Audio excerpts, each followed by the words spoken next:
నేడు GHMC council సమావేశం జరగనుంది. ఉదయం 10:30 ఈ సమావేశం ప్రారంభం కానుంది. డీలిమిటేషన్ పై కార్పొరేటర్ల నుంచి అభ్యంతరాలు, సలహాలను మేయర్ స్వీకరించనున్నారు. ఇప్పటికే డీలిమిటేషన్ పై పార్టీల నుంచి 2000 అభ్యంతరాలను తీసుకున్నారు. ఈ సమావేశంలో అధికార ప్రతిపక్షం మధ్య వాడి వేడిగా చర్చలు జరగనున్నాయి. సమావేశం అనంతరం ప్రభుత్వానికి నివేదికను అధికారులు అందించనున్నారు.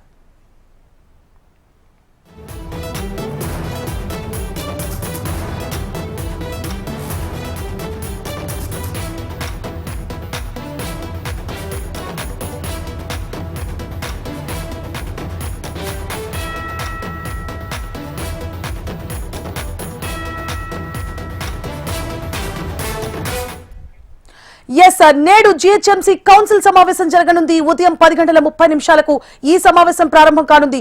డీలిమిటేషన్ పై కార్పొరేటర్ల నుంచి అభ్యంతరాలు, సలహాలను మేయర్ స్వీకరించనున్నారు. మరిన్ని డీటెయిల్స్ ని మా ప్రతినిధి ఆర్కే లైవ్ లో అందించడానికి సిద్ధంగా ఉన్నారు.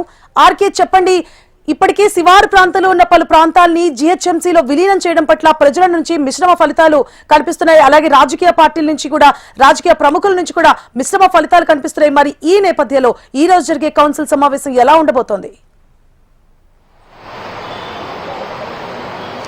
సువర్ణ, మరి కాసేపట్లో జిహెచ్ఎంసీ కౌన్సిల్ సమావేశం జరగబోతుంది. ఇది ప్రత్యేక కౌన్సిల్ సమావేశం అని చెప్పాలి. ఎందుకంటే ఏదైతే డీలిమిటేషన్ చేయడం జరిగిందో, డీలిమిటేషన్ సంబంధించి ఇటు కార్పొరేటర్లు ఎవరైతే ఉన్నారో వాళ్ళందరి అభిప్రాయాలు కూడా తీసుకోబోతున్నారు. అలాగే ఎక్స్ అఫీషియో సభ్యులు అంటే ఎమ్మెల్యేలు, ఎమ్మెల్సీలు ఎవరైతే ఉంటారో వాళ్ళు కూడా రావడం జరుగుతుంది. వాళ్ళు కూడా వాళ్ళ అభిప్రాయాలను అయితే వ్యక్తం చేయడం జరుగుతుంది. జిహెచ్ఎంసీకి ఇప్పటికే 10వ తేదీ నుంచి 17వ తేదీ వరకు అంటే 16వ తేదీ వరకు అంటే ఈ రోజు వరకు కూడా ఎవరైనా ఫిర్యాదులు ఉన్నా, ఏమైనా అభ్యంతరాలున్నా కూడా పూర్తి స్థాయిలో చెప్పొచ్చు అనేది జిహెచ్ఎంసీ చెప్పడం జరిగింది. అందులో భాగంగానే ఇప్పటి వరకు కూడా దాదాపుగా 2700 ఫిర్యాదులు అయితే రావడం జరిగింది. ఈ రోజు ఇంకా ఎక్కువ వచ్చే అవకాశం ఉంది. నిన్న ఒక్కరోజే దాదాపుగా 1700 అభ్యంతరాలను అయితే వ్యక్తం చేస్తూ రావడం జరిగింది. ఇటు పొలిటికల్ పార్టీలు కావచ్చు, లేకపోతే స్థానికులు ఎవరైతే ఉన్నారో వాళ్ళందరూ కూడా తమ అభ్యంతరాలను అయితే వ్యక్తం చేస్తూ వస్తున్నారు. ప్రధానంగా సరిహద్దు వివాదాలు ఏవైతే ఉన్నాయో సరైన సరిహద్దులు కలపలేదు.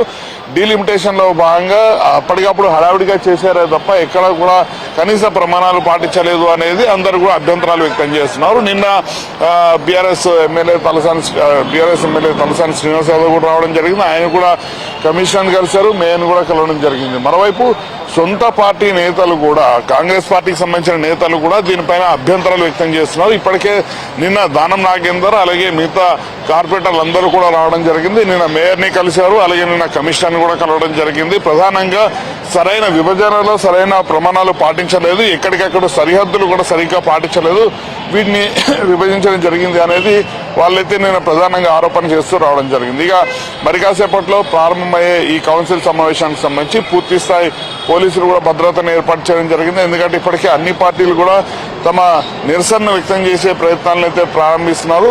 ఇప్పటికే పార్టీలు కూడా ఈ అంశాన్ని చాలా స్పష్టంగా చెప్పడం జరిగింది. కార్పొరేటర్లు 150 నుంచి 300 కార్పొరేటర్లు పెంచడం, అదే సమయంలో 20 మున్సిపాలిటీలు 7 కార్పొరేషన్లు ఏవైతే విలీనం చేశారో ఆ విలీన ప్రక్రియలో ఎక్కడా కూడా సమన్వయం పాటించలేదు. ఉదాహరణకి ఇటు బడంగపేటకు సంబంధించి ఎవరైతే ఉన్నారో వాళ్ళందరినీ కూడా తీసుకొచ్చి ఇటు చార్మినార్ జోన్ లో కలపడం జరిగింది. ఇలాంటివి ఏవైతే ఉన్నాయో వాళ్ళ చాలా వరకు కూడా ఇబ్బందికర పరిస్థితులు చార్మినార్ జోన్ లో కలపడం వల్ల ఇటు తమకు సరైన వసతులు కలిగే అవకాశం ఉండదు. ఎందుకంటే తాము పూర్తి స్థాయిలో పనులు చెల్లిస్తాం, కానీ మిగతా ఇటు చార్మినార్ జోన్ లో వాళ్ళు చెల్లించే అవకాశాలు లేవు కాబట్టి తమ అభివృద్ధి పైన ప్రభావం పడుతుంది అనేది వాళ్ళు చెప్తూ వస్తున్నారు. అలాగే నిన్న అరికపూడి గాంధీ కూడా శేర్లింగంపల్లి నియోజకవర్గానికి సంబంధించిన అంశంలో అదే విషయాన్ని ప్రస్తావించడం జరిగింది. కాబట్టి ఇటు సొంత పార్టీ నేతలే దీనిపైన పూర్తి స్థాయి విమర్శలు చేస్తున్నారు, అలాగే తమకున్న అభ్యంతరాలను వ్యక్తం చేస్తున్న నేపథ్యంలో అన్ని పార్టీలు కూడా, ముఖ్యంగా బీజేపీ పార్టీ అయితే చాలా స్పష్టంగా ఉంది. ఎంఐఎంకి లబ్ధి చేకూర్చే విధంగానే ఈ పునర్విభజన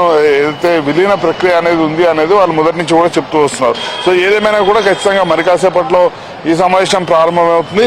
సమావేశం ప్రారంభం అయిన తర్వాత అందరూ కూడా కార్పొరేటర్లు 150 మంది కార్పొరేటర్లు ఎవరైతే తమ అభిప్రాయాలు చెప్పబోతున్నారో ఆ అభిప్రాయాలన్నింటినీ కూడా పైన ప్రభుత్వానికి కూడా నివేదికను కూడా పంపిస్తారు. ప్రభుత్వాన్ని పంపించిన తర్వాత 10 రోజుల సమయం గడువు ఉంటుంది. ఆ గడువు లోపల అభ్యంతరాలు ఏవైతే రావడం జరిగిందో దాదాపుగా ఈ రోజు వరకు వచ్చే అభ్యంతరాలతో పాటు కార్పొరేటర్లు వాళ్ళు చెప్పే అభ్యంతరాలు ఏవైతున్నాయో వీటన్నిటిని కూడా పూర్తి స్థాయి నివేదికను తయారు చేసి ప్రభుత్వానికి పంపించడం జరిగింది. ప్రభుత్వానికి పంపించిన తర్వాత ప్రభుత్వం దీనిపైన ఎలాంటి నిర్ణయం తీసుకుంటుంది, ప్రస్తుతం ఒకటే కార్పొరేషన్ కింద పెట్టడం జరుగుతుందా లేకపోతే ఏమైనా కార్పొరేషన్ గా విభజిస్తారనేది మాత్రం చూడాల్సి ఉంటుంది. మరి కాసేపట్లో అయితే ఈ కౌన్సిల్ సమావేశం అయితే ప్రారంభం కాబోతుంది. Suvarna. Right, thank you for the updates RK.